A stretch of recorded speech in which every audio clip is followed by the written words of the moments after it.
Sanvanani Dumelang, good evening and welcome to episode 354 of the Private Property Podcast. I'm your host, Uzamantungwa Khumalo.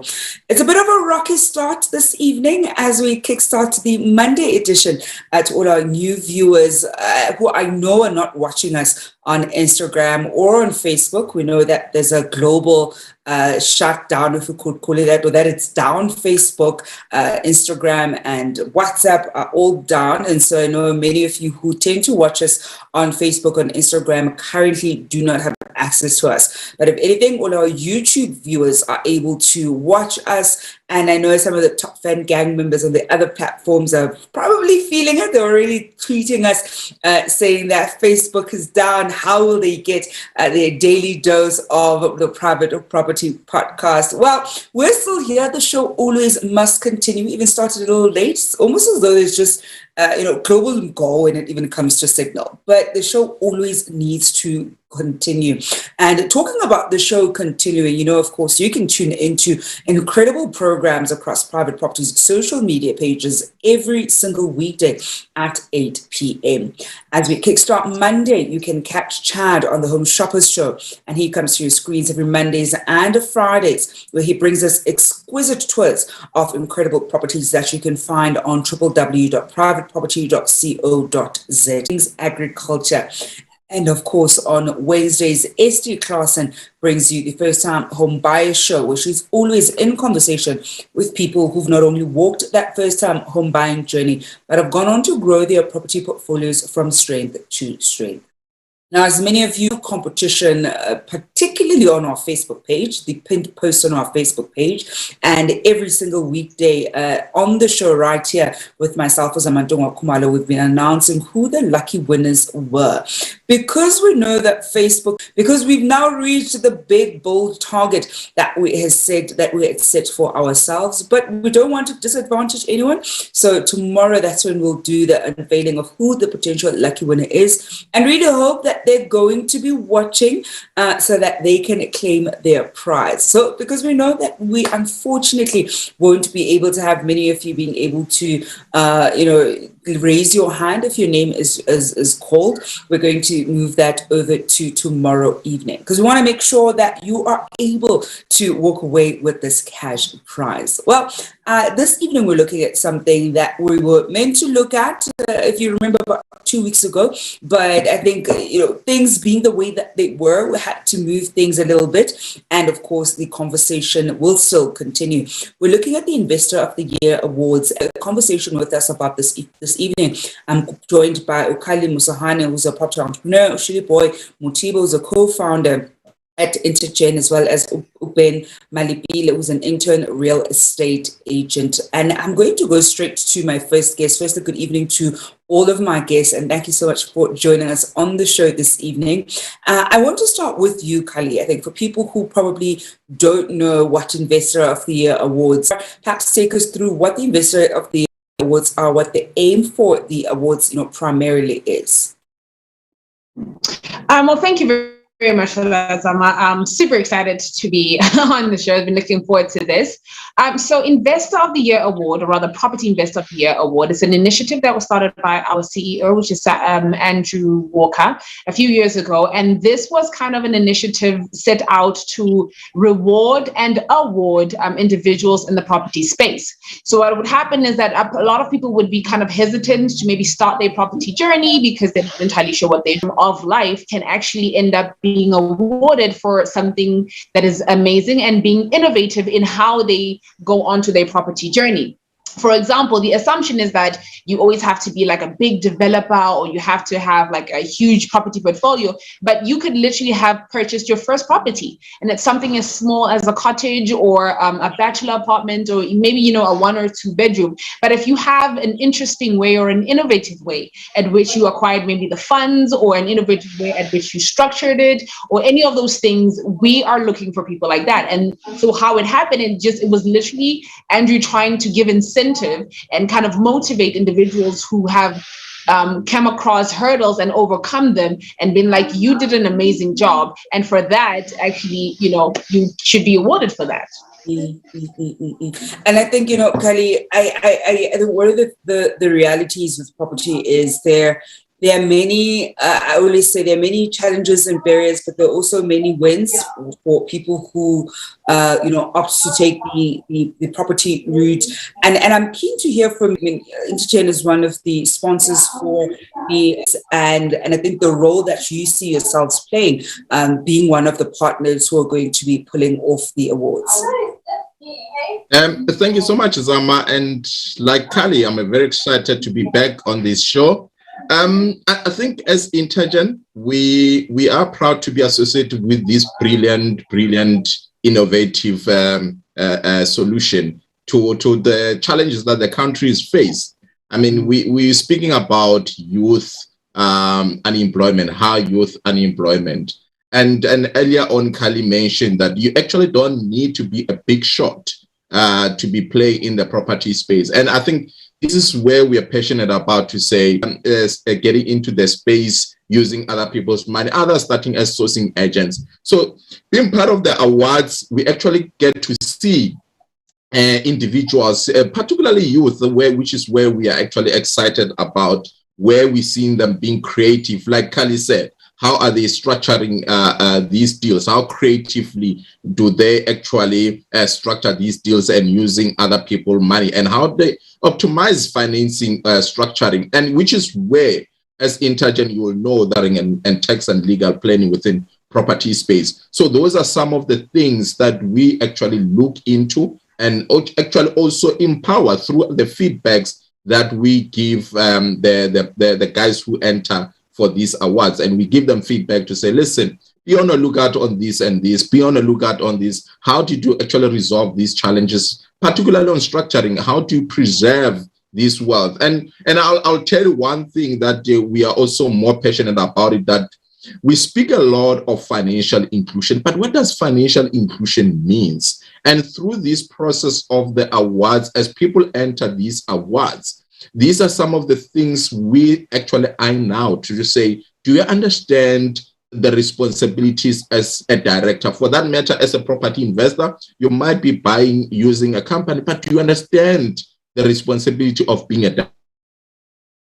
Believe that financial inclusion, it's not going to happen if someone does not even understand the values and the responsibilities of being a director, for that matter. And as an Intergen with expertise in that field, these are some of the things that we take through these guys, and of course empower them at the end of through the process.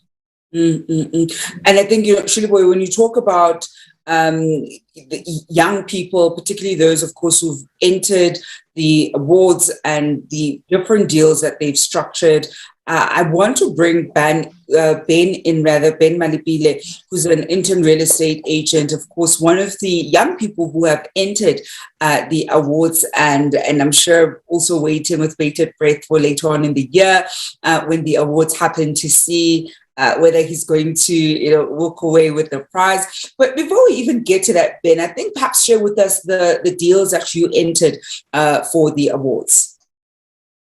All right. Hi, Zama. Thank you for hosting me. So I actually entered 2 deals. So one is an Airbnb in Marshalltown. So what we did there is we did a rent-to-rent.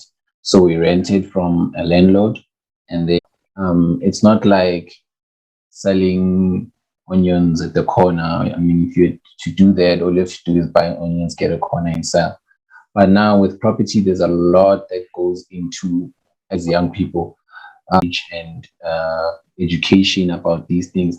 It's very easy to get burnt, or very easy to be more demotivated. And not years ago when I was 21, and I actually only got my first deal when I was 24. So it took 3 years to just buy one property.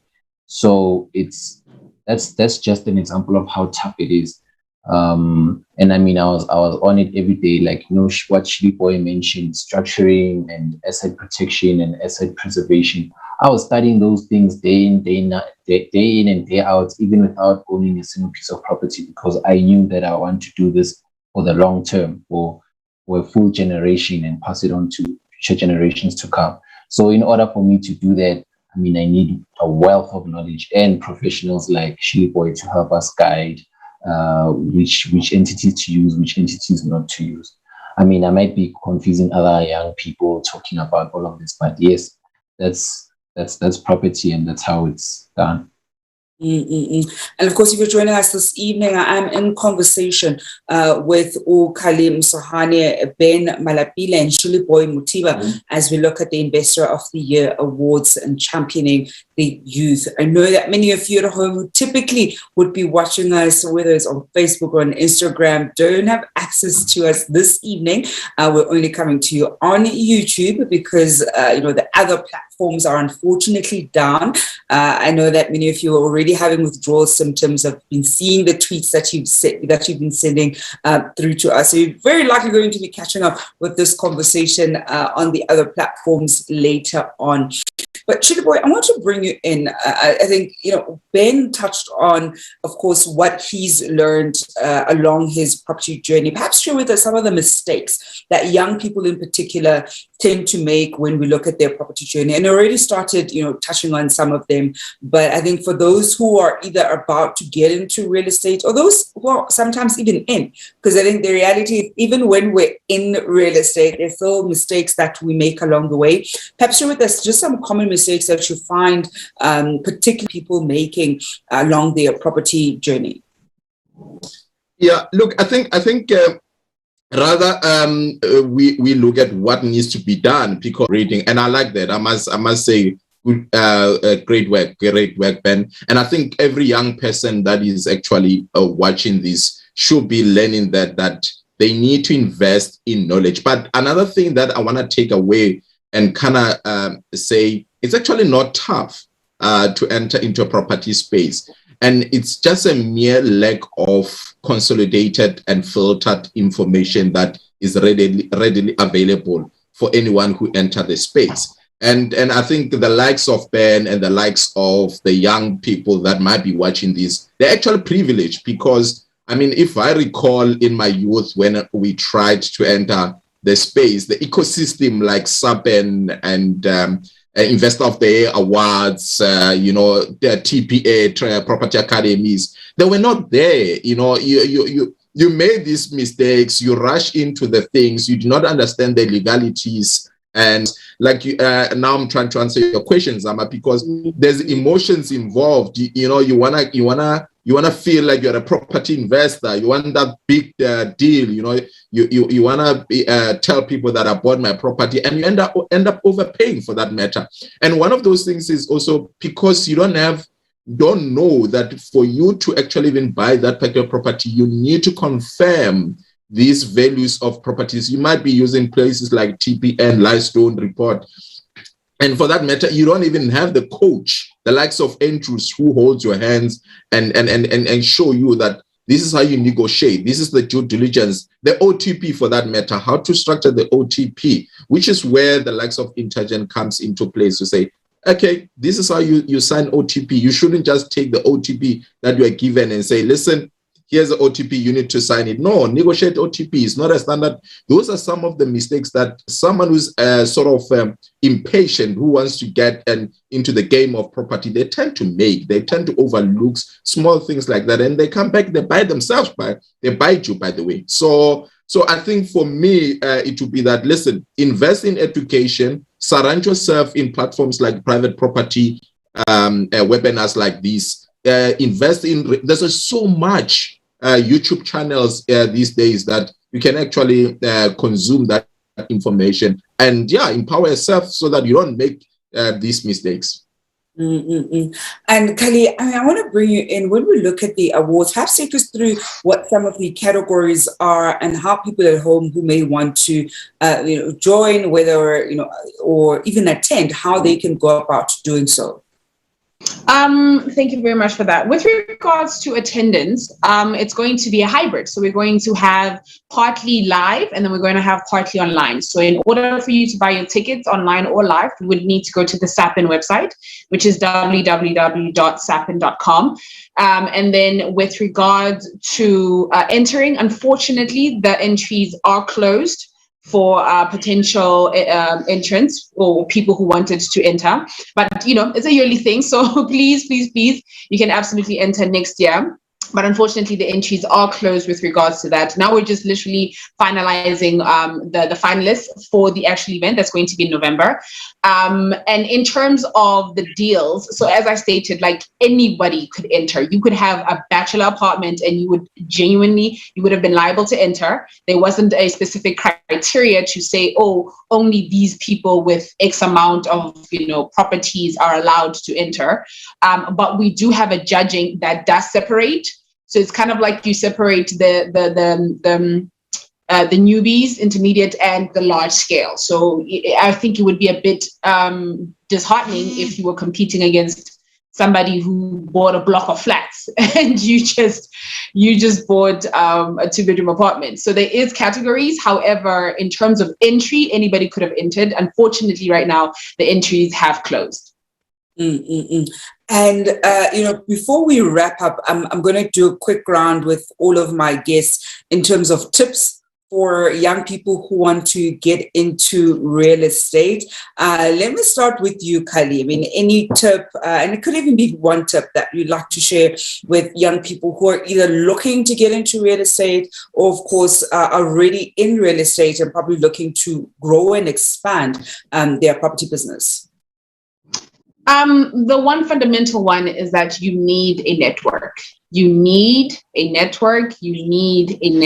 I think a lot of the time, maybe also the frustration from people, especially young people who want to get into the space, is that you do not have an ecosystem that enables you and allows you to understand how things work. So possibly with my co-panelist, maybe it took him 3 years, possibly because he was unfortunately doing it alone, because he did not understand that there's different spheres and ecosystems that will absolutely hold your hand and walk with you on this journey. So places like Sapin, absolutely. Also like the Property Academy, which is like coaching. So those would be the networks that you need, because you can have access to pretty much everybody. You can have access to people like Shillyboy in regards to finances and structuring. You can have access to prime lawyers like Bruno Samao. You can have coaches in terms of the Sapin ecosystem. So the one thing I will honestly give advice to is that you need a network. If you want to go far, you go with people. If you want to go fast, you go alone. And Shillyboy, on your end, any tip for youngsters when it comes to the property game? Look, I think Khali's spot on. I mean, it's an ecosystem.